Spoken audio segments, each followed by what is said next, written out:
नमस्कार, मैं हूं आपके साथ निधि सिंह। रुक करते हैं बड़ी खबरों की। इस वक्त की बड़ी खबर आ रही है मेरठ के महामंडलेश्वर यति नरसिंहानंद गिरी को मेरठ पुलिस ने हिरासत में लिया है। यति नरसिंहानंद बुधवार को सहारनपुर के देवबंद में रादुल और उलम के मौलाना से चर्चा करने जा रहा था, तभी आपको बताते चले प्रतापपुर थाना पुलिस ने यति को रोककर हिरासत में ले लिया है। वहीं प्रतापपुर थाने पर उनसे पूछताछ हो रही है। वहीं मंडलेश्वर यति और नरसिंहानंद पुलिस वालों से कहा कि आप मेरे अपने हो और उसके लिए मेरी आवाज शांत है, वरना दुश्मन जानते हैं मेरी आवाज कैसी है।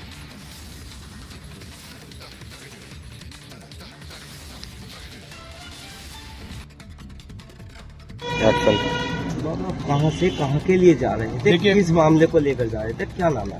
मैं श्री पंचदश नाम जूना अखाड़े का महामंडलेश्वर यति नरसिंहानंद गिरी।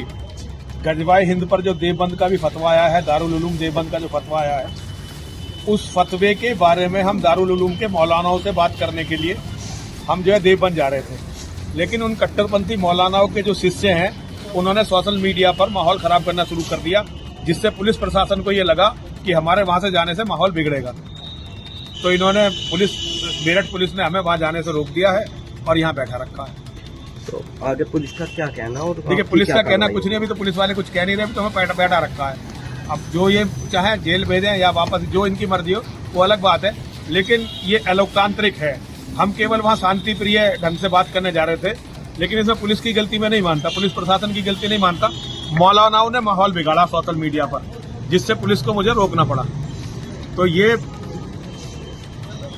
मुझे समझ में नहीं आता कि जब हम इस्लाम पर बात करना चाहते हैं तो मौलाना डर क्यों जाते हैं, घबरा क्यों जाते हैं? ऐसा क्या है जिसे वो छुपाना चाहते हैं? उन्होंने खुद ही घोषित किया है कि भाई इस्लामिक दृष्टि से गजवाए हिंद बिल्कुल सही है। अगर सही है तो भाई इसमें हमें बात कर लो, हमें समझा दो ये क्या है, हम अपने लोगों को समझा दें। स्वामी जी, गजवाए हिंद का मतलब क्या है? गजवाए हिंद का मतलब ये है हिंदुस्तान को काफिरों से, मुशरिकों से विहीन करना, यहाँ की सारी औरतों को आपस में बांट लेना, सारी जनसंपत्ति पर कब्जा करना, सारे मठ मंदिरों को तोड़ देना, ये है गजवाए हिंद। गजवा का अर्थ ये होता है कि जिस भी धरती पर गजवा होता है, गजवा एक लड़ाई है मोहम्मद के आदेश पर। Holi war of Islam, Holi war of Islam जहाँ होती है वहाँ ये सारे काफिरों को मार देते हैं, मुशरिकों को मार देते हैं, उनकी धन संपत्ति को लूट लेते हैं, उनकी औरतों को, उनके बच्चों को अपना गुलाम बना लेते हैं। आज तक दुनिया में गजवा का एक भी अपवाद नहीं है, जहाँ भी गजवा हुआ है उन्होंने यही किया है।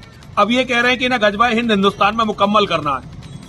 तो अगर इन्हें गजवाए हिंद हिंदुस्तान में मुकम्मल करना है तो इसका अर्थ ये हुआ कि यहाँ हम सबको ये मारेंगे, किसी को लूटेंगे, हमारे मठ मंदिरों को तोड़ेंगे। अगर ये बात नहीं है, इसका कुछ और अर्थ है तो हमें समझाओ। मैं सिर्फ ये पूछने लोकतांत्रिक तरीके से जा रहा था। तो जैसे कि आपको जाने नहीं दिया जा रहा, यहाँ से ही वापसी हो गई या आगे जाना? अब ये तो आपको साफ बताएंगे, मैं क्या बता सकता हूँ? ये तो आप साफ से पूछो इनके लिए क्या आदेश है। ऊपर से जो आदेश इन्हें आए होंगे ये पूरा करेंगे, इस पर हम क्या कर सकते हैं? हम तो कैदी होकर बैठे हुए हैं। वैसे ये अलोकतांत्रिक है, हम कोई दंगा करने नहीं जा रहे थे, हम केवल पूछने जा रहे थे कि भाई गजवाए हिंद का मतलब क्या है, हमें इसे समझा दो। हमने जो गजवा के बारे में पढ़ा वो उन्हें बताने जा रहे थे कि अभी तक 25 गजबे हुए हैं, केवल ये गजवाए हिंद अभी मुकम्मल नहीं हुआ है। तो गजवाए हिंद जब मुकम्मल होगा तो इसमें क्या होगा, सिर्फ ये पूछने जा रहा था। क्योंकि आज तक गजवा का इतिहास है, दुनिया में जहां भी गजवा हुआ वहां इन्होंने एक भी काफिर को जिंदा नहीं छोड़ा, एक भी मुशरिक को जिंदा नहीं छोड़ा। काफिर मुशरिक कौन? हम और आप। हमारे मठ मंदिर नहीं छोड़े, एक भी हमारी औरत नहीं छोड़ी, एक भी बच्चा नहीं छोड़ा। ये इतिहास है, इसका एक भी अपवाद नहीं है। जो इन्होंने सारी दुनिया में करा, हमारे साथ क्यों नहीं करेंगे? इनकी इतनी हिम्मत कैसे हो गई गजवाए हिंद का ऐलान करने की? मैं सिर्फ ये पूछने जा रहा था शांतिपूर्वक तरीके से। ये अलोकतांत्रिक है, पुलिस ने जो कदम उठाया है पुलिस की मजबूरी है, मैं भी समझता हूँ, क्योंकि मुसलमान बहुत बड़ी ताकत में है और उन्होंने माहौल खराब करना शुरू कर दिया था सोशल मीडिया पर। लेकिन ये गलत है, मुझे जाने देना चाहिए था।